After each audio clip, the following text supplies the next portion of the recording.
So let's talk about 2025, because for the world of crypto, that was the year the music really changed. A massive global wave of regulation just swept across the planet. And in this explainer, we're going to break down exactly how that pivotal moment is reshaping the entire future of digital money.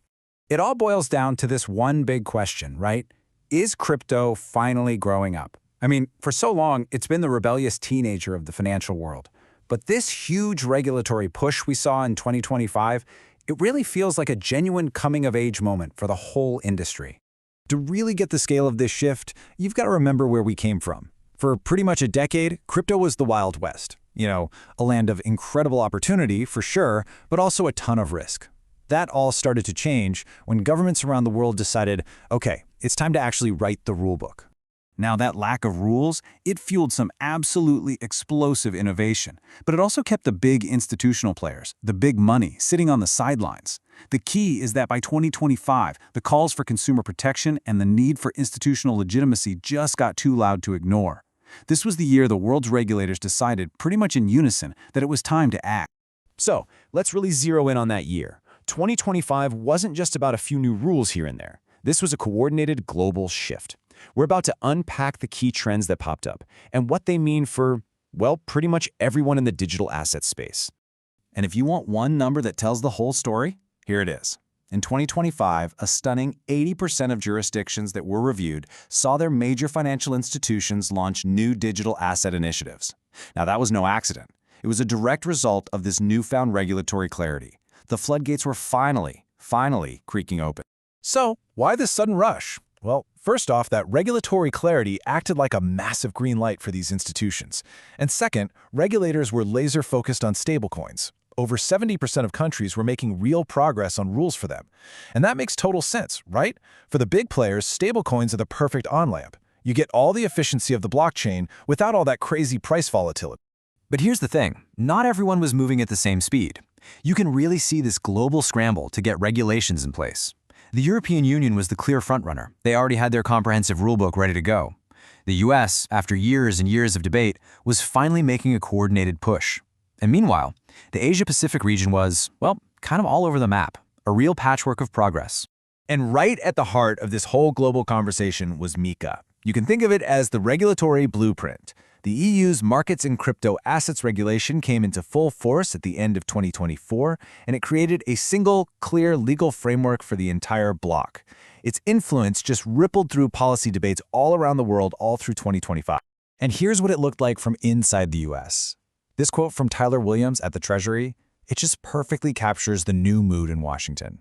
After so much talk, the passage of stablecoin legislation, the Genius Act, marked this really decisive shift from just debating to actually doing something. For the first time, the US had a clear roadmap and a unified whole-of-government approach to digital assets. Okay, so 2025 laid the foundation. Now, let's look ahead. What can we actually expect in 2026 and beyond?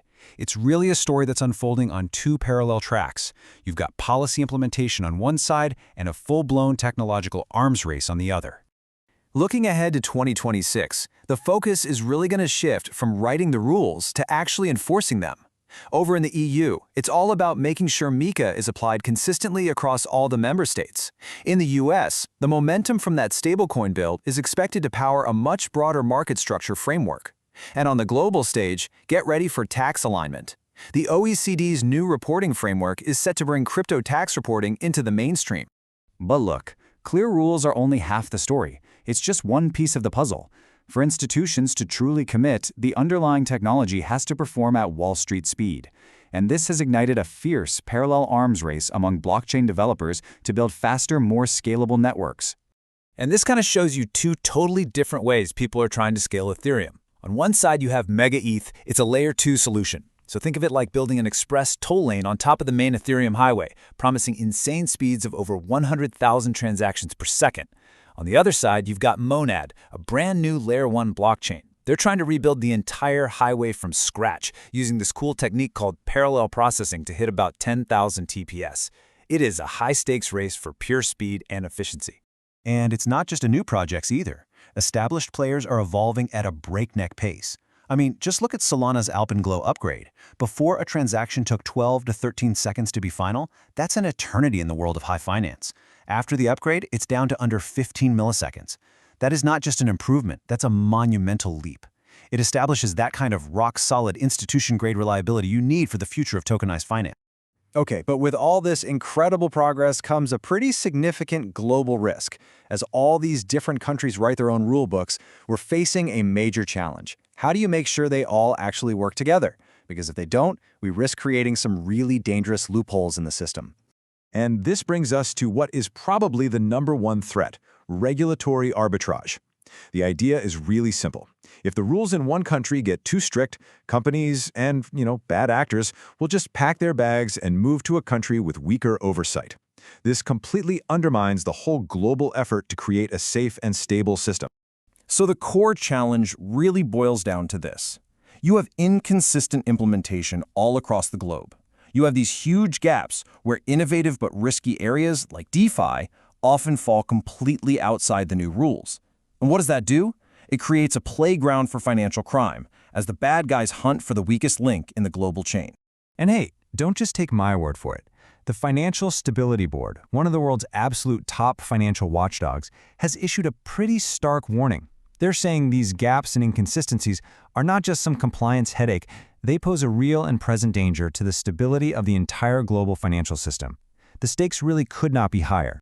Which leaves us with the ultimate question, doesn't it? After a decade of explosive, unregulated growth, is this new era of rules a cage that's going to stifle crypto's innovative soul? Or is it the launch pad that's absolutely required to propel digital assets into the mainstream and finally unlock their true potential? The answer to that is going to define the next decade of finance.